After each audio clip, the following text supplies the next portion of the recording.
নমস্কাৰ মৰমৰ ছাত্ৰ ছাত্ৰীসকল আজি তোমালোকৰ অনলাইন ক্লাছ আৰম্ভ কৰিব লৈছো। আজিৰ বিষয় হ'ল অসমীয়া। তোমালোকক মই আগৰ ক্লাছ বিলাকৰ আকাৰ ই হ্ৰস্বইকাৰ দীৰ্ঘইকাৰ হ্ৰস্বউকাৰ ঋকাৰ একাৰ ঐকাৰ এনেকে থকা আখৰ লিখি দিছিলো। আজি তোমালোকক কি শিকাম আৰে আকাৰ পাঠ কেইটামান বানাম।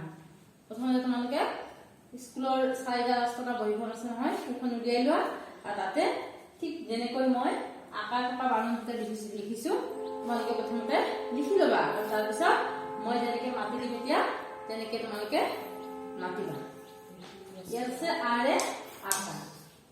এতিয়া আকাৰ থকা বানান হ্ৰস্ব ই মূৰ্ধন্য ত আকাৰে তা কি হ'ল ইটা ক কটাকাৰে কা ককা গত আকাৰে গা দন্ত ন গান মতাকাৰে মা মতাকাৰে মা মামা মূৰ্ধন্য ত কটাকাৰে কা টকা পত আকাৰে পা মূৰ্ধন্য ন পান মত আকাৰে মা দ্বিতীয় স মাছ পত আকাৰে কা দ্বিতীয় স কাছ পত আকাৰে কা মূৰ্ধন্য থ কাঠ পত আকাৰে ভা দন্ত ত ভাত পত আকাৰে হা দন্ত ত হাত পত আকাৰে পা দন্ত ত পাত পত আকাৰে বা বত আকাৰে বা বাবা দন্ত পত আকাৰে খা প হাত পত আকাৰে পা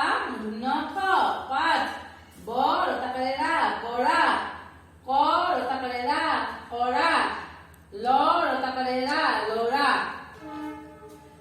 বত আকাৰে বা ৰ বাৰ বত আকাৰে বাঘ ব বাঘ ল দন্ত ত আকাৰে তা লতা কত আকাৰে কা মূৰ্ধন্য ন কান দন্ত নত আকাৰে না ত না দন্ত দত আকাৰে দা দন্ত ত দাঁত ক লত আকাৰে লা কলা ব গত আকাৰে গা বগা ৰ মত আকাৰে ঙা ৰঙা ৰ ভত আকাৰে ভা ৰভা দন্ত দ ৰত আকাৰে ৰা দৰা দন্ত ধ ৰত আকাৰে ৰা ধৰা।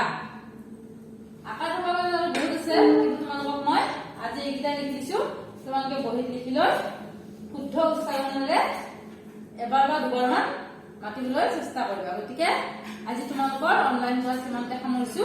নমস্কাৰ।